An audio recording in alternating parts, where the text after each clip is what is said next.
மருத்துவ கழிவுகளுடன் கூடிய ஊசி மருந்துகள் கலந்த கழிவுகளை கொட்டியதால் பொதுமக்களுக்கு திடீர் மூச்சு திணறல், கால்நடைகளுக்கு வாயில் நுரை வந்ததால் பொதுமக்கள் அதிர்ச்சி.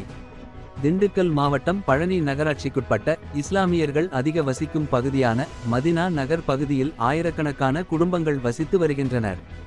இங்கு 2 வார்டுகளுக்கு உட்பட்ட பகுதியில் ஏற்கனவே பயன்பாட்டில் இருந்த சுகாதார கழிவறை பழுதடைந்ததால் அதை இடித்துவிட்டு புதிதாக கட்டிடம் பணி நடைபெற்று வருகிறது. இதற்காக கட்டிட கட்டுமான பொருட்களை கொண்டு செல்வதற்காக அந்த பாதை முழுவதும் குண்டும் குழியுமாக இருந்தால் அதற்கு தற்காலிகமாக பாதை அமைப்பதற்காக மண் கொட்டும் பணி நடைபெற்றது.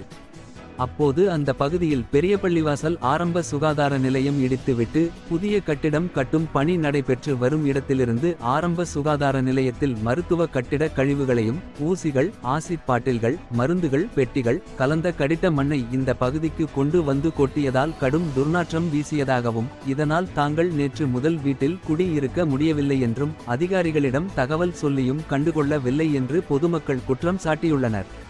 மேலும் அங்கிருந்த மண்ணை கொட்டும் போது மருந்து பாட்டில் உடைந்ததில் திடீரென சுவாச கோளாறு ஏற்பட்டதாகவும் அருகில் இருந்த மாடுகள், கால்நடைகள் திடீரென கீழே விழுந்ததாகவும் மாட்டின் வாயில் நுரை தள்ளியதாகவும் பொதுமக்கள் குற்றம் சாட்டை தெரிவித்துள்ளனர்.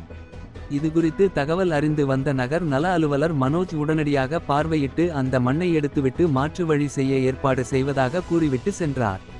நாங்கள் மதுரா நகர் பகுதியில் இருக்கிறோம். இது பெரியவெளிவாசல் பக்கத்தால் ஆரம்ப சுகாதார மருத்துவமனையில் இருந்து மண்ணுகள் அம்புட்டு பேத்து கொண்டுகிட்டு வந்து இப்படி வையாபுரி குளத்துக்குள்ளார கொண்டு வந்து போட்டாங்க. நாங்கள் சொல்கிறத கேட்காம 3:30 மணி அளவில் கொண்டு வந்து போட்டாங்க. எங்களுக்கு எல்லாம் மூச்சு திணறல் வருது, குழந்தைகள்லாம் பாதிப்பாகுது. 2 மாட்டுக்கு பாதிப்பாகிடுச்சு, நுர தள்ளி. எங்களுக்கு மண்ணுகளை கொண்டு வந்து போட்டு எங்களுக்கு நல்லபடியாக இருக்கிற மாதிரி எங்களுக்கு செஞ்சு கொடுங்க. மண் அவ்வளோ மாற்று மண்ணை போட்டு எங்களுக்கு கோர்ஸ் பண்ணி கொடுங்க. அந்த மண்ணில் என்னென்னக்கா கிடக்குது? மண்ணில் ஊசி கிடக்குது, மாத்திரை மருந்துக பிள்ளைகளுக்கு எல்லாத்துக்கும் தேவைப்படும். அவ்வளோ ஒரு நேரத்தில் கிட்ட ஒரு பை நிறைய நாங்கள் அள்ளி கொண்டு போய் நாங்கள் கொண்டு போய் போட்டோம்.